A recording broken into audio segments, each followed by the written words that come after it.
Hoy tenemos con nosotros a Fray Germán Darío Rodríguez Pérez, sacerdote agustino de la provincia Nuestra Señora de Gracia de Colombia. Él hoy nos dará la ponencia conversatorio con el título Eucaristía, Sacramento de Unidad y Caridad. El padre Germán es teólogo de la Universidad Cervantes de Bogotá, licenciado en Derecho Canónico de la Universidad Pontificia Javeriana de Bogotá también, y está terminando sus estudios de doctorado en la Pontificia Universidad Comillas en Madrid, España. Bienvenido, padre. Aquí estábamos bastantes personas.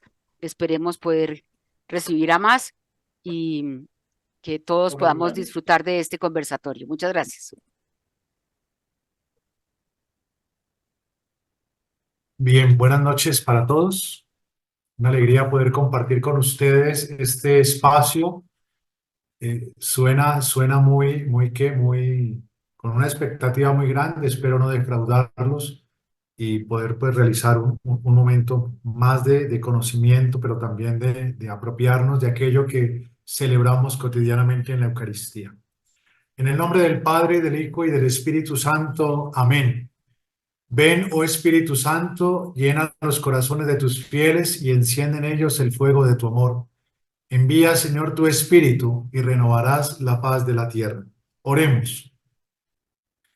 Oh Dios, que llenaste los corazones de tus fieles con la luz del Espíritu Santo, concédenos que guiados por el mismo Espíritu sintamos con rectitud y gocemos siempre de su consuelo. Por Cristo nuestro Señor. Amén. Yo les voy a compartir,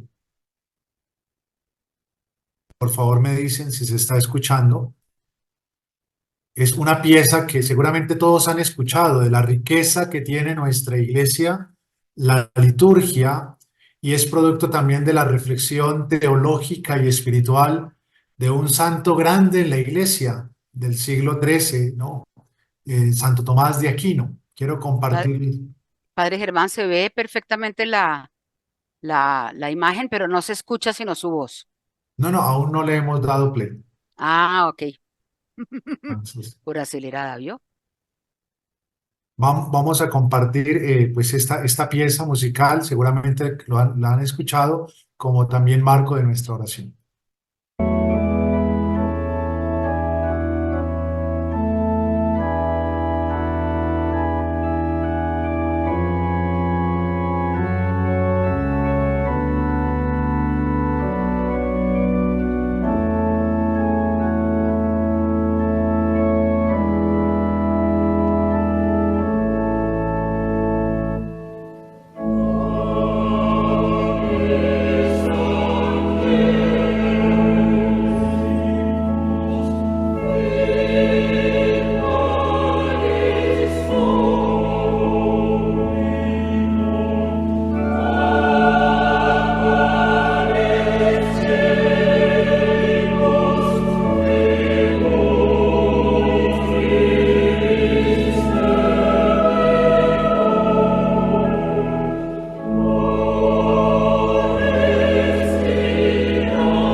me pidieron que compartiera con ustedes una breve reflexión en torno a la Eucaristía, me venía a la cabeza esta expresión de San Agustín, que está tomada del comentario del Evangelio de San Juan.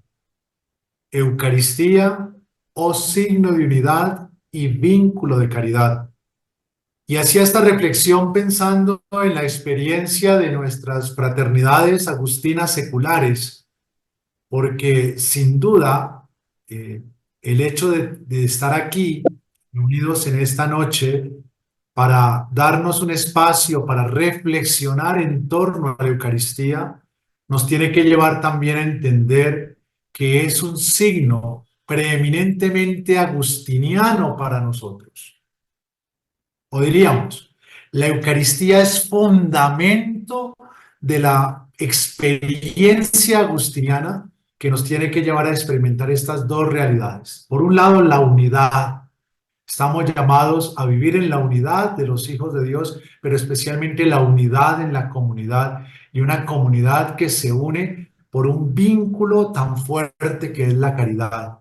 Perdónenme el error de digitación, caridad, ¿no? Caridad, para que lo tengan ustedes en cuenta.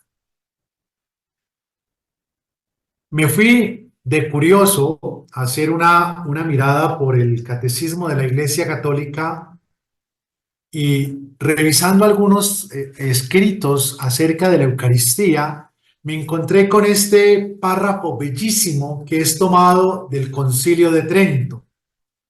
Todos hemos ido a la Eucaristía, todos hemos participado de las celebraciones y a veces nos ocurre, hermanos, que nos quedamos en lo meramente exterior, se nos olvida realmente, perdemos la conciencia de lo que implica el gran milagro que ocurre ante nuestros ojos, que se devela ante nuestros ojos, y tendríamos que ser más cuidadosos a partir de ahora y siempre sobre cada vez que vayamos a la Eucaristía.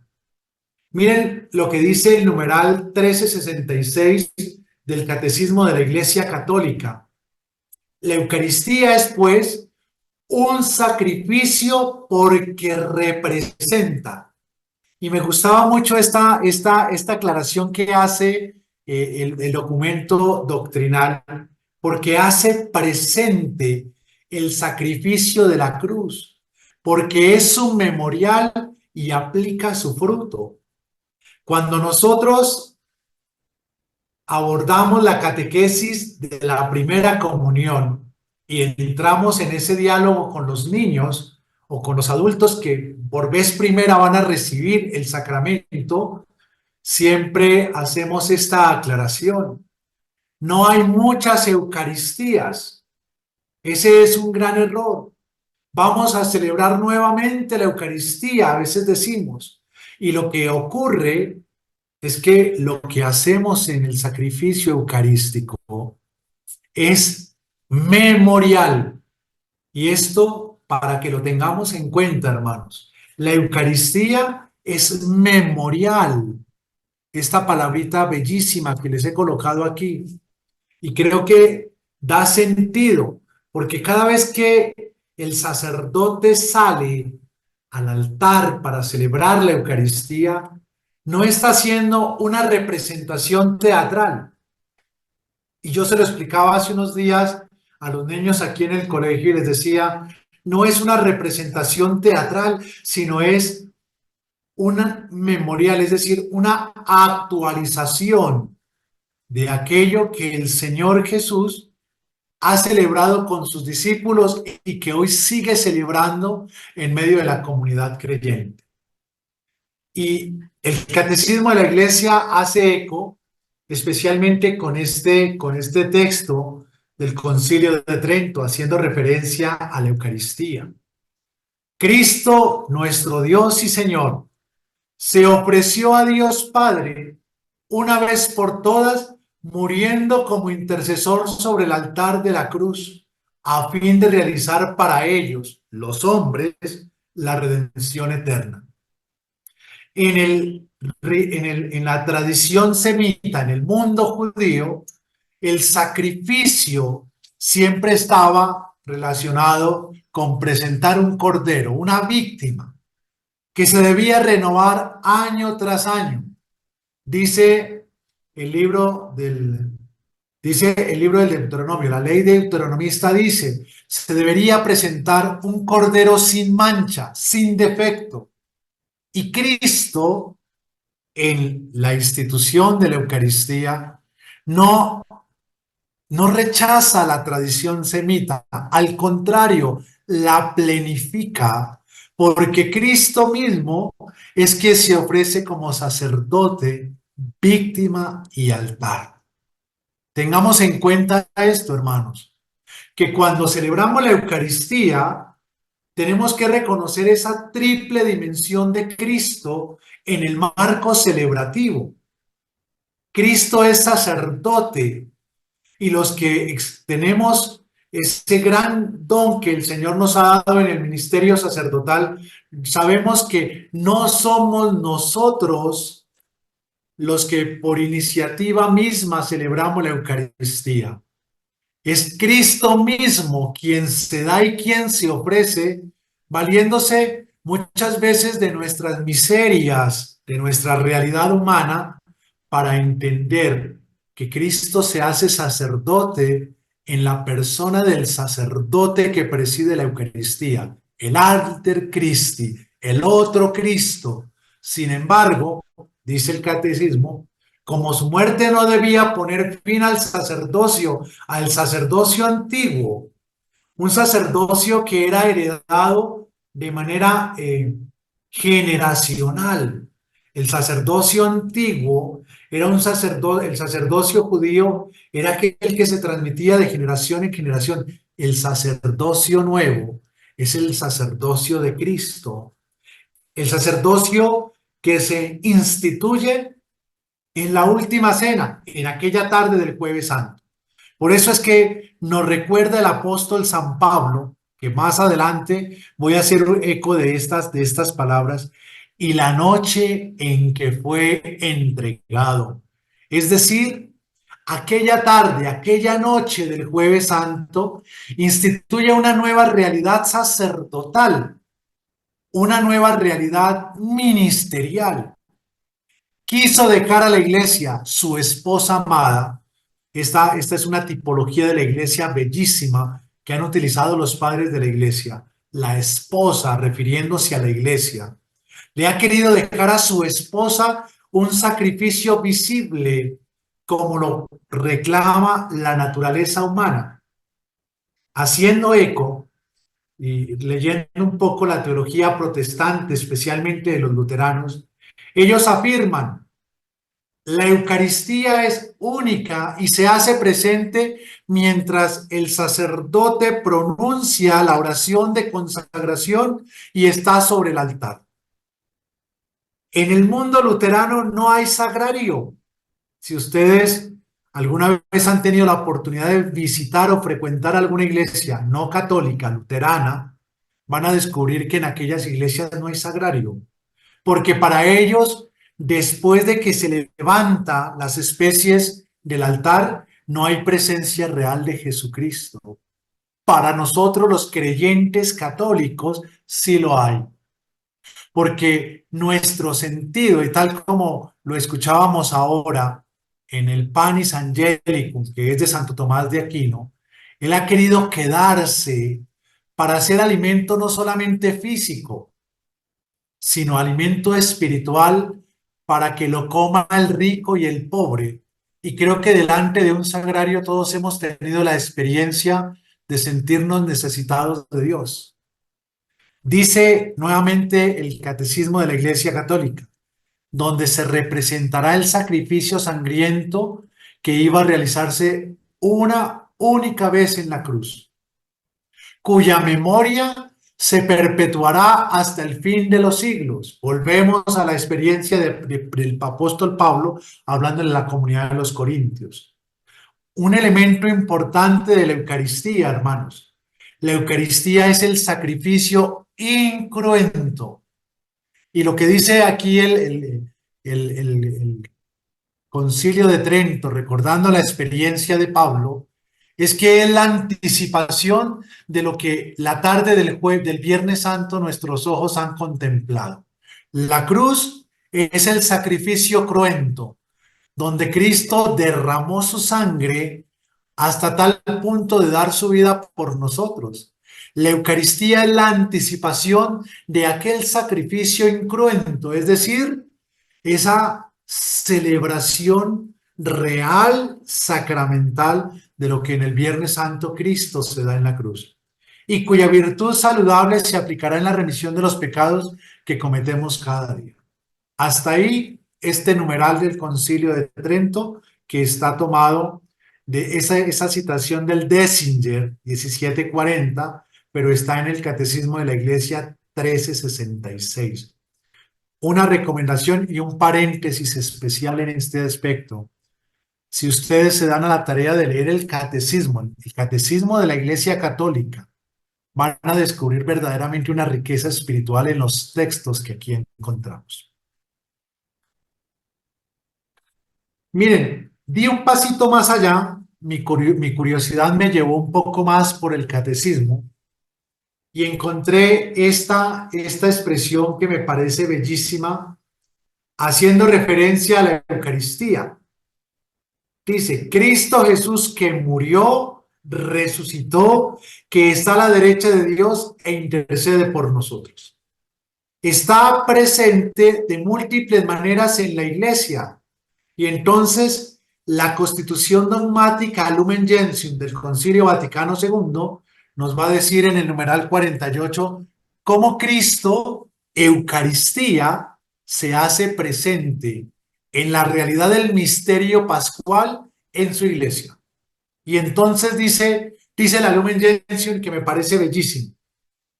Cristo, aquel que murió, resucitó y que está sentado a la derecha del Padre, se hace presente en la palabra. Y cuando uno celebra la Eucaristía, está el rito de la liturgia de la palabra. Los liturgistas nos han enseñado que tenemos que alimentarnos del banquete de la palabra de Dios. Y San Agustín lo va a referir después, hablándole a los siervos de Dios, a los monjes en la regla, esa regla que hemos venido estudiando cuando hace referencia a la actividad que se hace en el refectorio. No solamente se llena el vientre con los alimentos materiales, sino también hay que alimentar nuestro espíritu de la palabra de Dios. Sin duda, cuando vamos a la Eucaristía, participamos de ese banquete que es palabra y que es capaz de alimentarnos. No se les olvide esto, porque no podemos ser oyentes olvidadizos. ¿Cuál es el oyente olvidadizo? El que va a la Eucaristía, lee la palabra de Dios, porque sé que hay ministros de la palabra de Dios, y esa palabra no hace eco en su experiencia vital. No hace eco. Incluso están en el ofertorio y ni recuerdan qué se leyó. Y es importante reconocer que Cristo es también palabra. Verbum Dei, dice el Concilio Vaticano II. La Eucaristía también es oración de su iglesia, oración de su iglesia. Allí donde dos o tres estén reunidos en mi nombre, yo estoy en medio de ellos. ¿Dónde se hace presente Jesús? En los pobres, en los enfermos, en los presos, en la vida sacramental de la iglesia, en el santo sacrificio de la Eucaristía, de la misa, y en la persona del ministro. Miren esto que les decía, haciendo eco del 1372 del Catecismo de la Iglesia Católica. Cuando celebra, no celebra el padre Mario, ni el padre Germán, ni el padre Felipe, ni el padre Pepe, ni el padre Marcos. Cuando el sacerdote pronuncia las palabras de la consagración eucarística, es Cristo mismo quien se hace presente. A mí me llamaba la atención una reflexión que me hacía un sacerdote muy sabio, un hombre muy espiritual, y decía, qué grandeza la de Cristo, que se vale de la humildad de las palabras y de mis gestos para hacerse visible en el altar. Y hay una frase atribuida a San Agustín, no hay certeza, algunos dicen que es de San Agustín, otros dicen que es de otro santo, y dice una frase bellísima que personalmente yo la utilicé el día de mi ordenación sacerdotal, y dice: venerable dignidad la de los sacerdotes, en cuyas manos consagradas se encarna el Hijo de Dios, como en el seno de María. Le voy a pedir el favor a las personas que tienen su micrófono abierto que por favor lo cierren. Sí, padre. Pero dice el Catecismo de la Iglesia, pero de manera especial, Cristo resucitado, Cristo pascual, se hace presente en las especies eucarísticas. ¿Cuáles son esas especies eucarísticas? El pan y el vino. Y esto está tomado de la Constitución Dogmática Sacrosanctum Concilium número 7. Un aspecto importante, vayámonos ahora al tema litúrgico celebrativo, el altar. El altar tiene una preponderancia cristológica, teológica, litúrgica fundamental. Yo personalmente soy de los que digo, sobre el altar no hay que ponerle otra cosa, si al caso, que los candelabros y el Cristo. Porque es que a veces el altar se convierte en el escritorio del sacerdote cuando está celebrando misa. Y entonces las hojas, el celular, las gafas, el reloj, y entonces se convierte el altar como una mesa cualquiera. Y hay que tener cuidado, porque es el lugar del sacrificio. Aún más, yo tenía la experiencia de compartir con unos catequistas en una parroquia, no de la orden, sino en un lugar que me invitaron, y veía que los catequistas estaban organizando la misa de las primeras comuniones y se recostaban sobre el altar, colocaban los codos, las manos, y uno dice: ¿hasta qué punto se pierde la sacralidad de lo que significa el altar? Y mire lo que dice el catecismo sobre el altar. El altar, en torno al cual la iglesia se reúne en la celebración de la Eucaristía, representa los dos aspectos de un mismo misterio.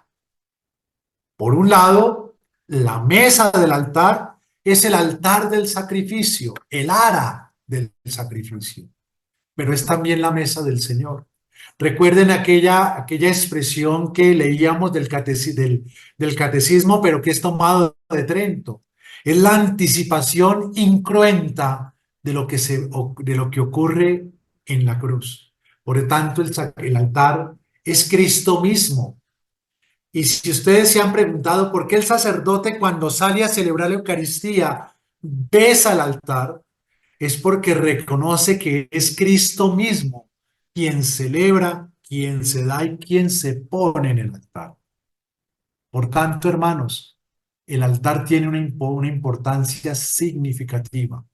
Y esto, tanto más cuanto que el altar cristiano es el símbolo de Cristo mismo, presente en medio de la asamblea de sus fieles, a la vez como la víctima ofrecida por nuestra reconciliación y como alimento celestial que se nos da. Y a veces me da a mí, lo hago como una crítica constructiva, el altar se nos puede convertir en la cartelera de nuestros templos y de nuestras parroquias. Que celebramos el Día de la Madre, pongámosle una cartelera de altar. Que celebramos el Día del Padre, coloquémosle una cartelera frente al altar.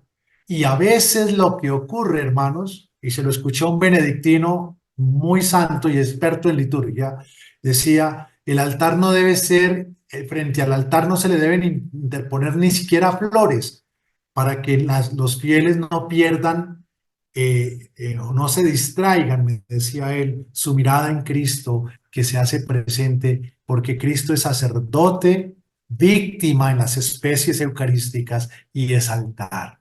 Es una unidad en el ministro, en las especies y en la mesa del altar. Por tanto, ese altar tiene una preponderancia importante como el lugar específico donde se celebra la Eucaristía.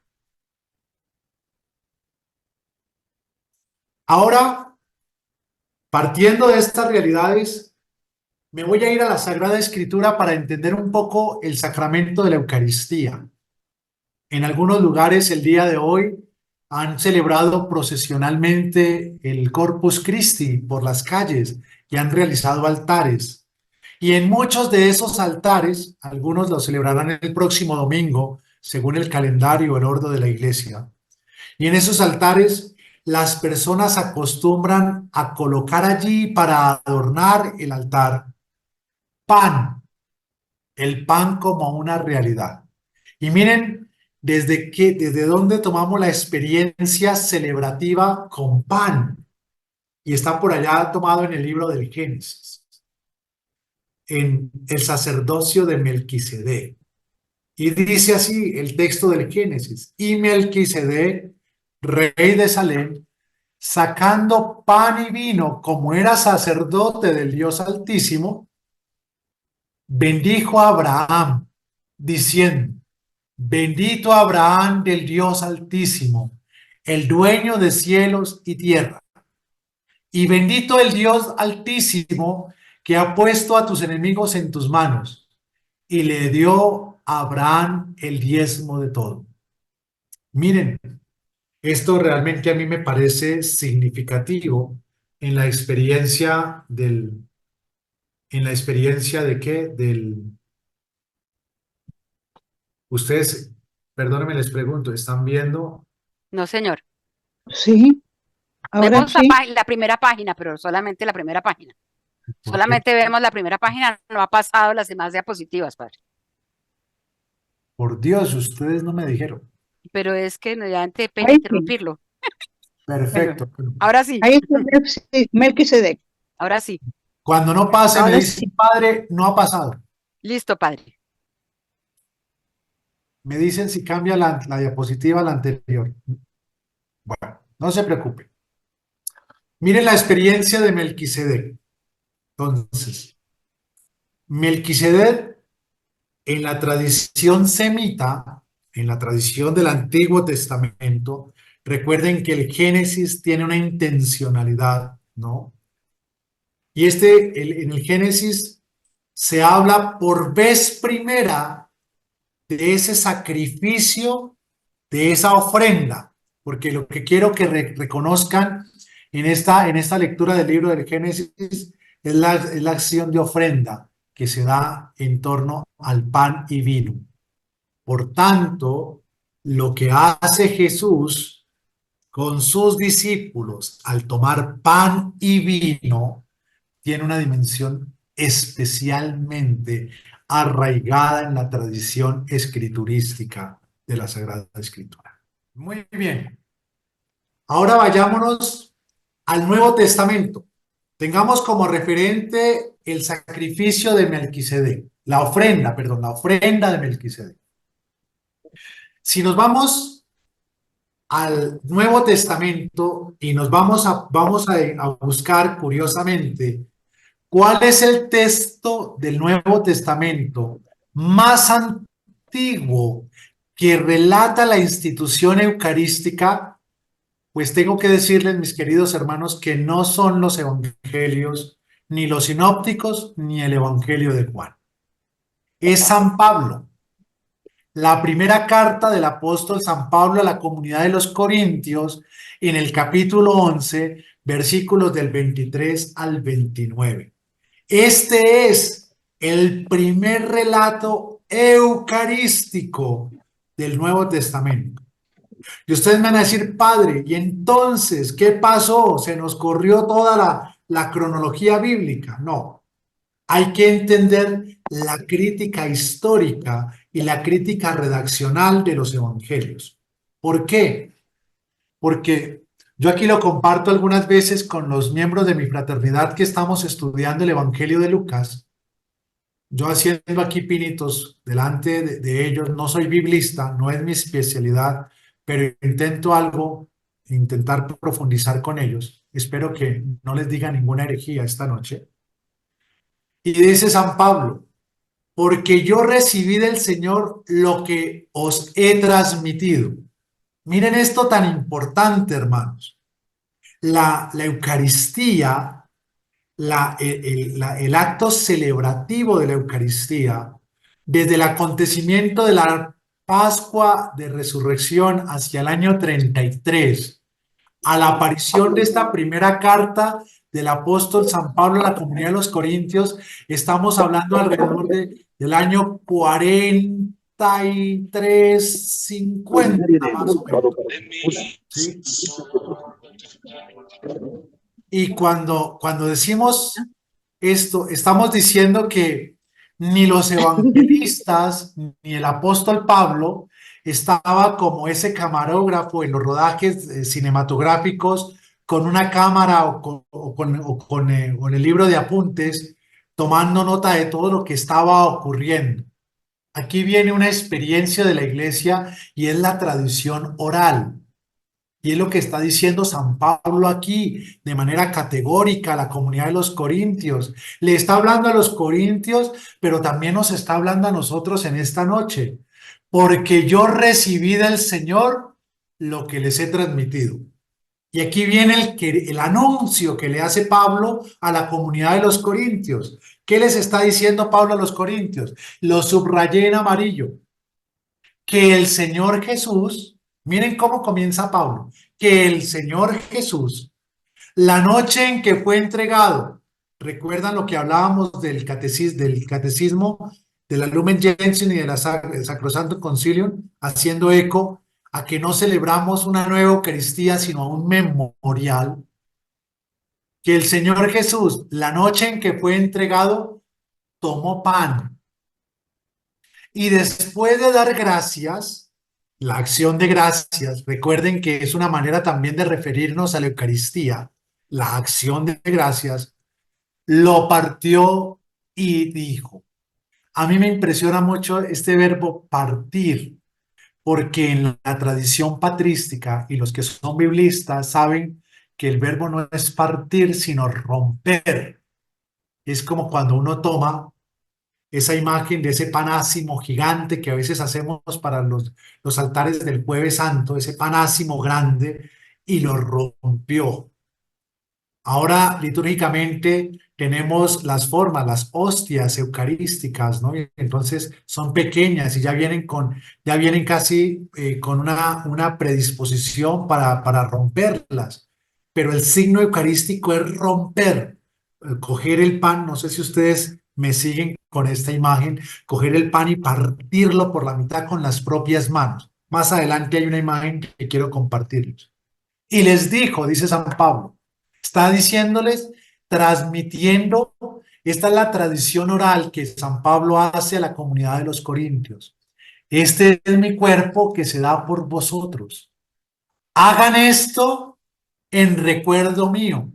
Mire lo que dice San Pablo. San Pablo no dice, hagan una obra de teatro de esto que estoy haciendo, no. Hagan esto. El hacer tiene, el verbo hacer tiene un trasfondo semántico muy grande y es actualizar el memorial. Asimismo, también toma la copa y después de cenar les dicen, esta es la copa de la nueva alianza. San Pablo no dice, esta fue la copa, sino, esta es la copa. Lo mismo que dice, este es mi cuerpo. Diciendo que está siendo actual lo que Cristo celebró. Cuantas veces la beban, háganlo en recuerdo mío. Dice San Pablo, pues cada vez que comen de este pan y beben de este cáliz, anuncian la muerte del Señor hasta que venga. Recuerden el sacrificio incruento y el sacrificio cruento de la cruz. Y aquí hay una sentencia bellísima que ojalá la recordemos continuamente, porque esto requiere que cada vez que yo me acerque a la Eucaristía, miren lo que dice San Pablo. Por tanto, oigan muy bien, mis queridos hermanos, por tanto, abramos bien nuestro oído. Quien coma el pan o beba la copa del Señor indignamente, será reo del cuerpo y la sangre del Señor. hay una traducción más bella y dice, se come su propia condenación. Examínese pues cada cual y coma así el pan y beba de la copa. Pues quien come y bebe sin discernir, a mí me gusta mucho la traducción que está en la Biblia griega, porque discernir es quien sin tomar conciencia, dice el término, más que discernir, sin tomar conciencia del cuerpo, y esto es importante, come y bebe su propio castigo o su propia condenación.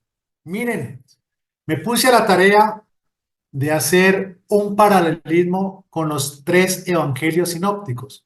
Recuerden que, bueno, si no lo recuerdan, me permito decirlo, que en el Nuevo Testamento el evangelio de Marcos, el evangelio de Mateo y el evangelio de Lucas se llaman evangelios sinópticos.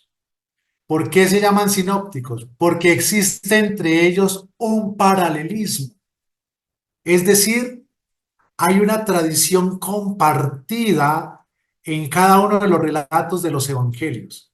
Y quise fijarme en la institución de la Eucaristía que trae Marcos, que trae Mateo y que trae Lucas. El Evangelio de Marcos es considerado la fuente Q. Dentro del grupo de los evangelios sinópticos, hay otras corrientes que afirman todo lo contrario, pero dentro del evangelio, el evangelio de Marcos es el evangelio sinóptico más antiguo, escrito para la comunidad de Roma. Y mire lo que dice Marcos. Y mientras estaban comiendo, miren, lo subrayé, tomó pan. Toma el pan, lo bendijo, lo partió y se lo dio. Tres acciones importantes: tomar pan, bendecir, partir y dar. Que eso nos lleva a pensar en la acción litúrgica del sacramento de la Eucaristía. El sacerdote toma el pan en sus manos, bendice el pan, rompe el pan y lo da. ¿Y qué es lo que dice? Tomen, esto es mi cuerpo. Hasta ahí, no sigan leyendo más el cuadro verde.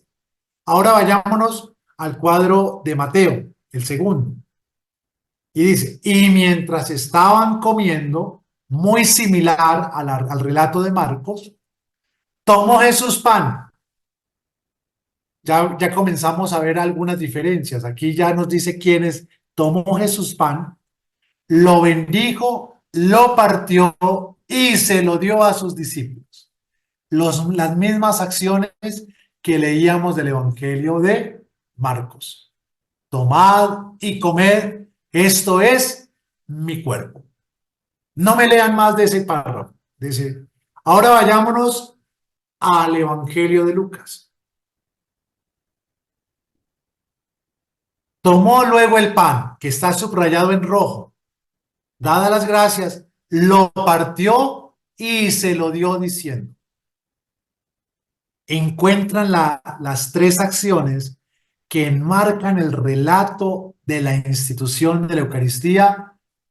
Tomar, la acción de Jesús, tomar, bendecir, partir y dar. Ese es el sentido de la Eucaristía. Tomar, bendecir, romper y dar. Y en los tres evangelios sinópticos se entiende la misma realidad.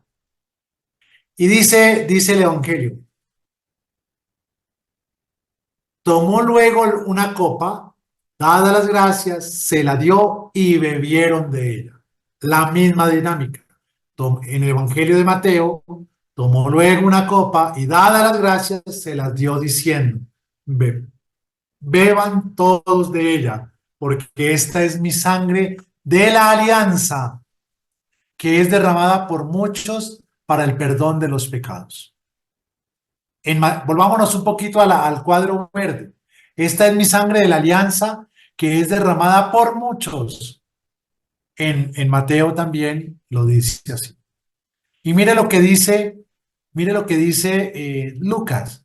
Esta es la copa de la nueva alianza en mi sangre, que es derramada por vosotros.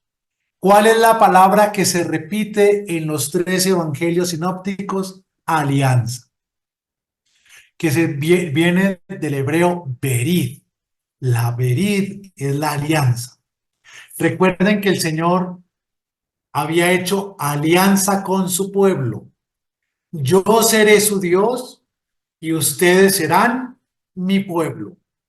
Y este pueblo había roto la alianza una y otra vez. Por allá nuevamente el profeta Jeremías, profeta que lo recomiendo para que lo lean, porque es una experiencia bellísima la de Jeremías, que nos puede llevar a cada uno de nosotros a hacer esa experiencia cercana de Dios cuando nos pone una misión en nuestras manos. Jeremías va a decir, ya no voy a escribir una alianza en piedras. Recuerden que la primera alianza había sido escrita según las tablas de la ley, ¿no? En cambio, Jeremías dice, ya no voy a escribir la alianza, Dios dice, ya no voy a escribir la alianza en piedras, sino que la voy a escribir en la carne del corazón. A Moisés le entrega las tablas. En Jeremías le recuerda al pueblo que ha sufrido el destierro y la deportación a Babilonia, que están pasando nuevamente por la esclavitud, por haberlo perdido todo, por sentirse despojados incluso hasta de Dios, porque habían perdido el templo en Jerusalén. Le dice, Dios le dice al pueblo por boca del profeta Jeremías, voy a escribir una alianza nueva, ya no en piedras, porque no obedecieron a esa alianza, sino en el corazón de carne. Y yo diría que lo que Jesús hace es instituir una alianza en la sangre, en su propia sangre. Una nueva alianza, ¿no?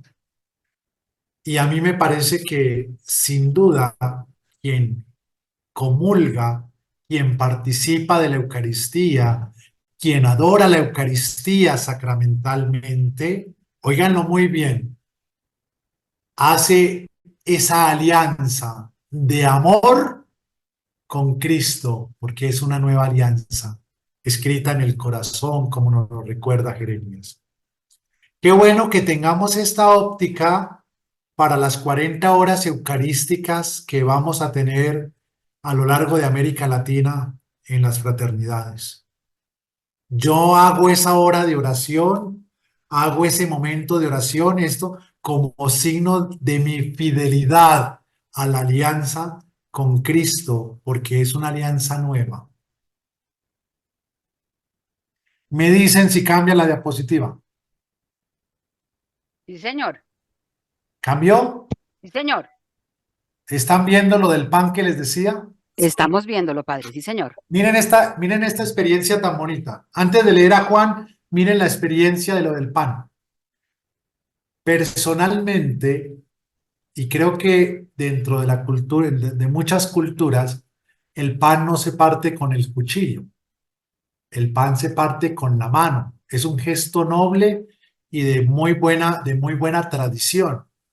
Quien tiene una tradición de mesa sabe que el pan, pues si uno quiere irse por la estética, lo parte ahora está el cuchillo de sierra o si no la cortadora eléctrica y todo lo que ustedes quieran.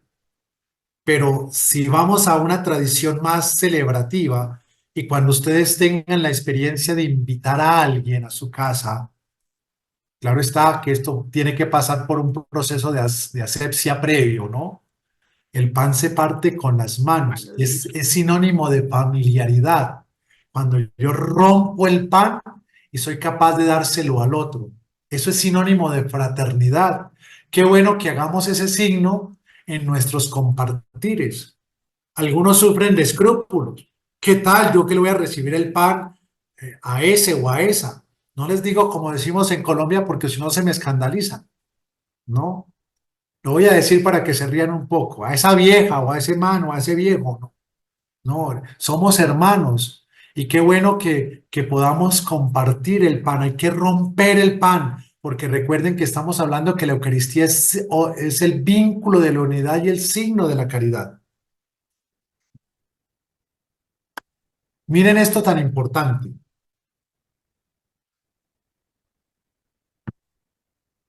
Miren esto tan importante. A diferencia de los evangelios sinópticos de Marcos, Mateo y Lucas, nunca vayan a buscar en el evangelio de Juan el relato de la institución de la Eucaristía. Padre, se robaron la hoja que traía el relato de la institución de la Eucaristía del Evangelio de San Juan, porque la he buscado por todo lado y no la encuentro. Pues siga buscando no siga buscando, perdón, porque va a perder su tiempo. El Evangelio de Juan tiene una particularidad y a mí me encanta, y es que Juan, por lo menos en los 10 primeros capítulos, tiene unos discursos bellísimos. Y uno de esos es el discurso del pan de vida que está en el capítulo 6 y del cual yo me he querido robar este pequeño versículo. Yo soy el pan vivo bajado del cielo. El que coma de este pan vivirá para siempre. Pero además, el pan que yo voy a dar es mi carne para que el mundo viva. El que come mi carne y bebe mi sangre tiene vida eterna y yo lo resucitaré en el último día. Hermanos, miren esto tan importante y casualmente lo meditaba desde el día que me pidieron desde que la organización de las fraternidades agustinas seculares de América Latina sobre esta charla. Yo les decía, espero no decir tantas herejías juntas, pero a mí me apasiona mucho la experiencia de los evangelios. Y dice esto, miren, ese yo soy el pan vivo bajado del cielo nos lleva a recordar a la experiencia del pueblo de Israel que caminó por el desierto. ¿Recuerdan? En el libro del Éxodo se nos narra cómo el pueblo de Israel, cuando salieron del desierto y se le acabaron todas las provisiones, comienzan a reprocharle a Moisés lo que estaba haciendo Dios con ellos. Y le dicen a Moisés abiertamente, pero ¿cómo es posible? Nos has traído a morir al desierto si en Egipto teníamos carne y cebollas en abundancia y aquí en el desierto nos morimos de hambre. Y miren cómo Dios en esa bondad y en esa providencia amorosa para con su pueblo hace que llueva el maná. Y hay una cosa importante del relato cuando llueve el maná en el libro del Éxodo, porque sale también la avaricia humana. ¿Cuál era la avaricia humana? Que los israelitas comieron maná, quedaron satisfechos, dejaron de protestar, pero entonces comenzaron a acaparar, porque ese es el término que me gusta más, acaparar el maná. Queremos guardarlo. No queremos sentirnos más necesitados del cielo. Queremos guardarlo porque no queremos saber si de pronto mañana qué tal que no llueva. Y es la experiencia del pueblo de Israel. Y aún más, después dice el libro del Éxodo que se habían cansado de comer maná y entonces reprocharon nuevamente, ya estamos cansados de comer lo mismo, queremos otra cosa. Y por eso es que Dios hace que sobre el desierto vengan las perdices y los israelitas que iban por el desierto comieron perdices. Partiendo de esa experiencia del Génesis, vayámonos al Evangelio de Juan. Yo soy el pan vivo bajado del cielo. El que coma de este pan vivirá para siempre. El padre Rainiero Cantalamessa, en los ejercicios espirituales que le predica al Santo Padre y a la Curia Romana, hablando sobre esta realidad del pan de vida, decía, El maná que comieron los hebreos en el desierto, los israelitas en el desierto, comieron y murieron. Nosotros comemos de este pan y seguramente nuestra vida temporal se termina porque somos finitos, no somos eternos, ¿no? Ojalá lo fuéramos para tener más días y más tiempo para reconocer lo que Dios nos da y tener esa acción continua de gracias. Pero el que coma de este pan, dice el Evangelio, dice el Señor en el Evangelio de Juan, vivirá para siempre. Y a mí se lo comparto como una experiencia pastoral y personal. Cuando uno va a visitar a un enfermo, cuando uno visita a una persona que está en ese tránsito de la vida a la muerte y uno le lleva el viático, entiende perfectamente estas palabras, porque el semblante de las personas se transforma completamente. Uno ve a un enfermo que está en las últimas y uno le lleva los sacramentos y la comunión y se transforma completamente. Y uno descubre que no es ni porque el padre sea santo, ni porque sea el gordo o el flaco, o el más elocuente, o el menos elocuente, o el más pastoralista, sino porque es Cristo que se hace presente a través del pan y que es ese viático. El viático es el alimento para el gran viaje. Como el pueblo de Israel viajó por el desierto, también nosotros cuando comemos eucarísticamente nos preparamos para ese viaje donde nuestra meta es la vida eterna y donde lo que a los ojos humanos y a las apariencias humanas es pan y vino, para nosotros no es pan y vino, sino que es el cuerpo y la sangre del Señor. Hermanos,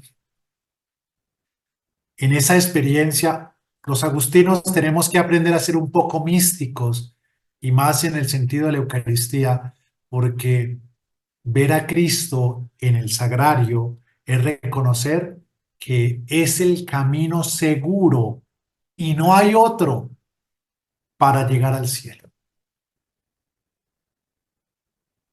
Ya voy terminando, que me da pena con ustedes. Pasamos la diapositiva. Sí, Sí, señor, padre. pasamos la San Agustín diapositiva. y la Eucaristía. San Agustín y la Eucaristía. Y no le dé pena. Bueno, yo voy a hacer esta lectura continua y voy a decir una palabrita y ya cierro porque me da pena con ustedes que se me duermen.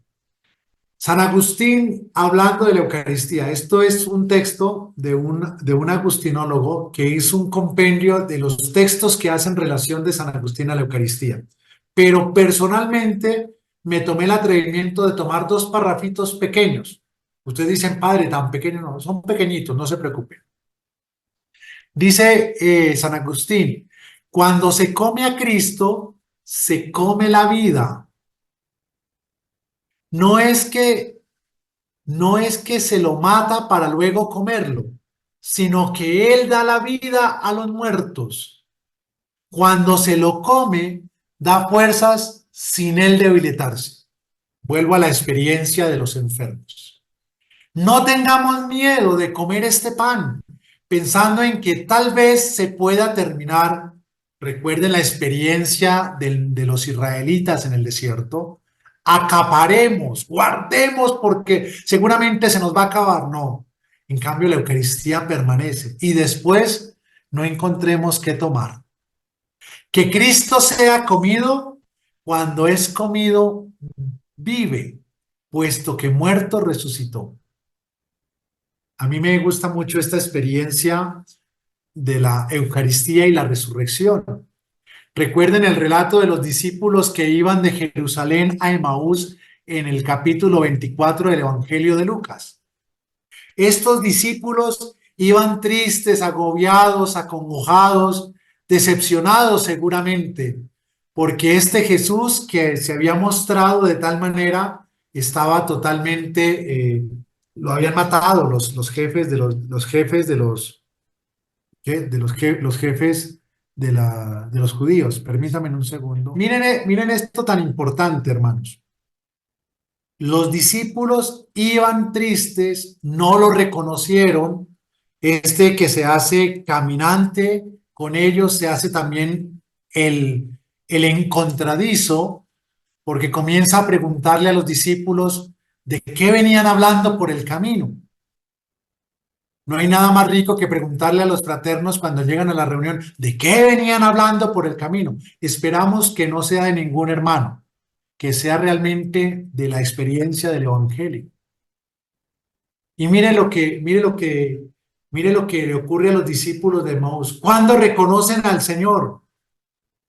Cuando lo invitan a pasar a la casa y le dicen los discípulos a este caminante, quédate con nosotros porque anochece, se hace tarde. Y el Señor se pone a la mesa, rompe el pan, y cuando ellos lo reconocen, Él desaparece.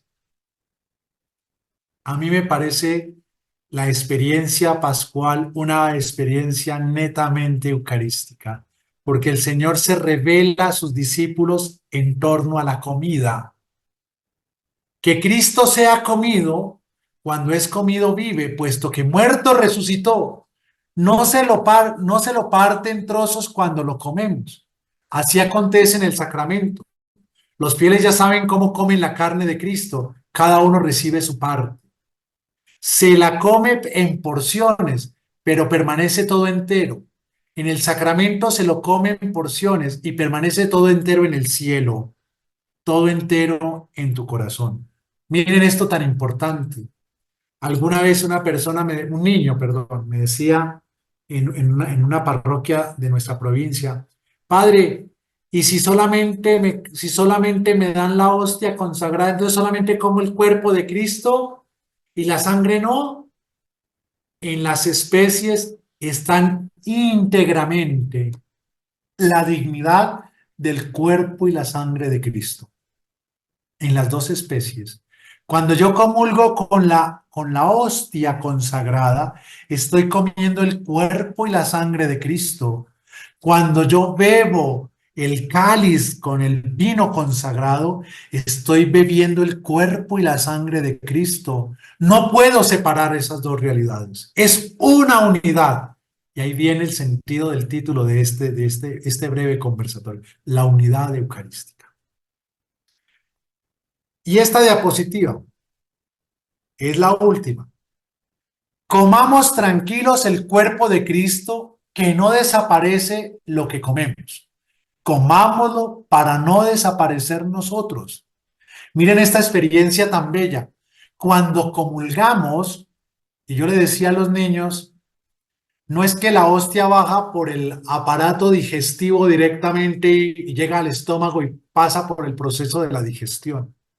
Para nosotros, desde la óptica de la fe y desde nuestra experiencia como cristianos, cuando comemos, si hay algún médico se me va a reír de esto que voy a decir, pero lo digo con una intención, es como si el esófago cuando comemos, diría un médico, cuando se traga, se pasa, el verbo más castizo es tragar, cuando pasamos la Eucaristía no baja al vientre, sino que llena el corazón. ¿En qué consiste comer a Cristo, hermanos? No consiste solamente en comer su cuerpo en el sacramento. Muchos lo reciben indignamente y a ellos dice el apóstol, recuerden lo que decíamos de Corintios, quien come el pan y bebe el cáliz del Señor indignamente, come y bebe su condenación. Pero, ¿cómo ha de ser comido Cristo? Pregunta San Agustín. Como él mismo lo indica, quien come mi carne y bebe mi sangre, permanece en mí y yo en él.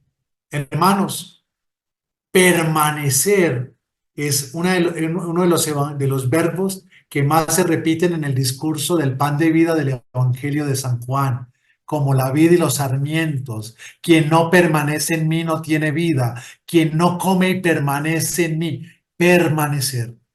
Hermanos, de nada nos sirve poner nuestra mirada en la Eucaristía. De nada nos sirve comulgar la Eucaristía. De nada nos sirve ir a la Eucaristía si no permanecemos en lo que celebramos. A mí hay una expresión que me gusta del Papa Francisco al inicio de su pontificado y que siempre la repito.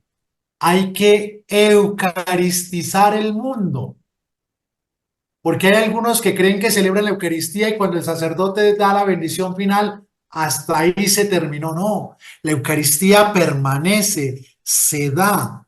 Y yo tengo que hacer vida a la Eucaristía en los acontecimientos cotidianos de mi vida, en mi familia, en mi trabajo, en el estudio, con los hermanos de mi fraternidad.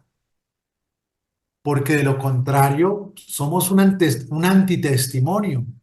Y qué bueno que podamos vivir con esta conciencia estas 40 horas. Entonces, si Él permanece en mí y yo en Él, es entonces cuando me come y bebe.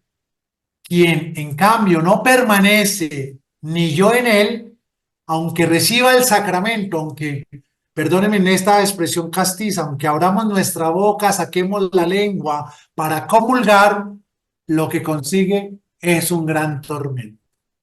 Hermanos, comamos a Cristo, permanezcamos en Cristo y demos testimonio de Cristo. Amén. Amén.